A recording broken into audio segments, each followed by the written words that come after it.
नमस्कार दोस्तों, मध्य प्रदेश वेदर पर आप सभी भाइयों का स्वागत है। मेरा नाम है अरविंद दामा। देखें दोस्तों, पूर्वी मध्य प्रदेश के कई भागों पर बारिश की गतिविधियां देखने को मिली है पिछले 24 घंटों के दौरान, और अगले 24 घंटों के दौरान भी बारिश होने की संभावना बनी हुई है।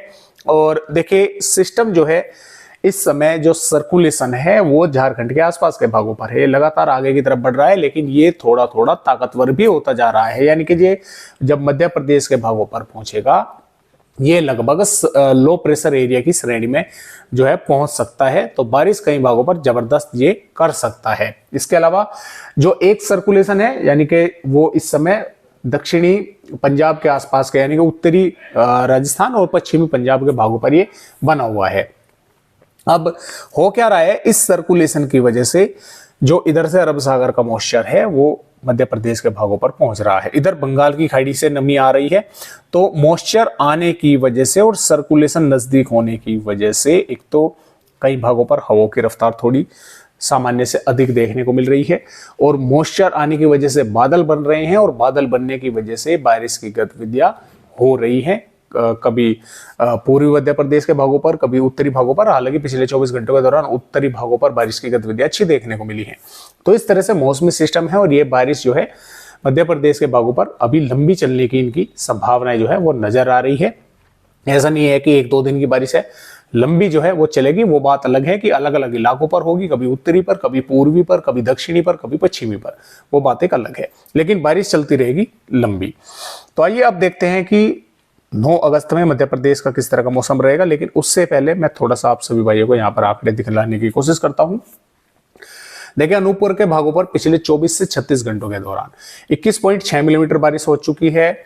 बालाघाट के भागों पर लगभग 60 मिलीमीटर बारिश हो चुकी है। 32 मिलीमीटर के लगभग बारिश दमोह के भागों पर हो चुकी है, और जबलपुर के भागों पर 47 मिलीमीटर बारिश, 44 मिलीमीटर बारिश मंडला के भागों पर, 44 मिलीमीटर बारिश ही निवाड़ी के भागों पर, और इसके अलावा 20 मिलीमीटर रीवा के भागों पर, 35 मिलीमीटर बारिश सिरोही के भागों पर हो चुके हैं, 27 मिलीमीटर बारिश शहडोल के भागों पर हो चुकी है, 56 मिलीमीटर बारिश यहाँ पर दोस्तों हो चुकी है सिद्धि के भागों पर, और 70 मिलीमीटर बारिश हो चुकी है सिंगरौली के भागों पर। 40 मिलीमीटर बारिश जो है टीकमगढ़ के भागों पर हो चुकी है, और जो पश्चिमी मध्य प्रदेश है, हालांकि यहाँ पर आंकड़ा थोड़ा सा कम है, यानी कि 40 मिलीमीटर के आसपास दतिया के भागों पर, और 15 या 9 इस तरह से तो कई भागों पर हुई है। 22 मिलीमीटर बारिश हरदा के भागों पर हुई है, 20 मिलीमीटर बारिश इंदौर के भागों पर हुई है, 40 मिलीमीटर बारिश लगभग मुरैना के भागों पर हुई है, 26 मिलीमीटर बारिश रतलाम के भागों पर, और 19-20 मिलीमीटर आप मान के चले कि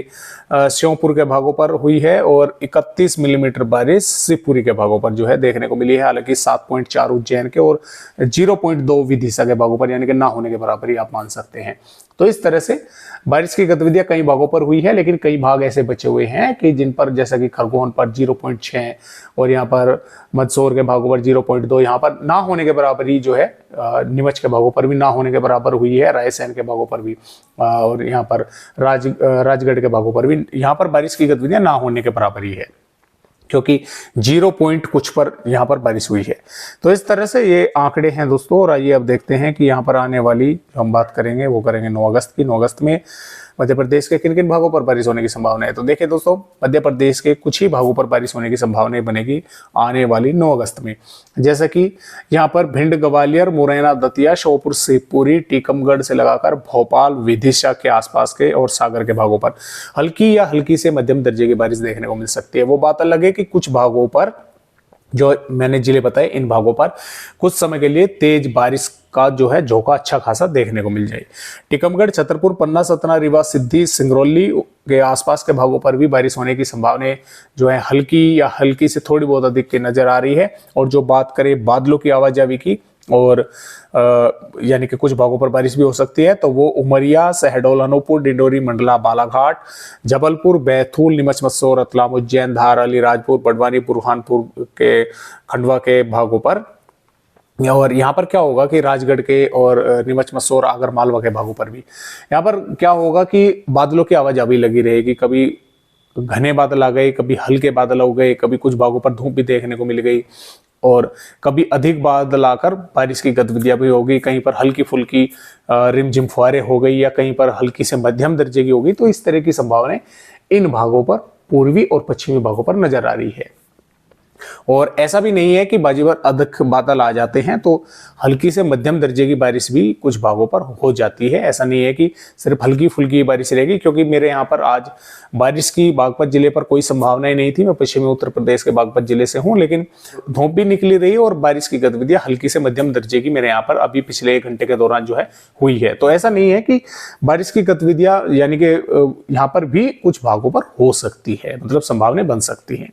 तो इस तरह से मध्य प्रदेश का मौसम रहेगा 9 अगस्त में। 10 अगस्त से फिर से बारिश की गतिविधियां बढ़ने के आसार हैं, लेकिन मध्य भागों से ऊपर की तरफ, यानी कि उज्जैन, भोपाल और जबलपुर से ऊपर के भागों पर बारिश बढ़ने की संभावना है। और जो उत्तरी भाग है, अधिक वर्षा जो है, कई भागों पर तेज जो है अच्छी खासी मूसलाधार बारिश होने की संभावना बन सकती है। 11 अगस्त में भी उत्तरी भागों पर भी जबरदस्त बारिश होने के आसार है। 12 अगस्त में भी उत्तरी भागों पर ही बारिश होने की संभावनाएं है। 13 अगस्त में भी बारिश होने के आसार उत्तरी भागों पर है। और 14 अगस्त से फिर से पूर्वी मध्य प्रदेश के भागों पर बारिश बढ़ेगी और 15 अगस्त में भी पूर्वी और उत्तरी भागों पर बारिश होने की संभावनाएं बनी रहेंगी। तो इस तरह से मध्य प्रदेश के भागों का मौसम रहेगा। फिलहाल आज की इस वीडियो में बस इतनी जानकारी, नए अपडेट के साथ फिर मिलेंगे। तब तक के लिए सब दोस्तों नमस्कार।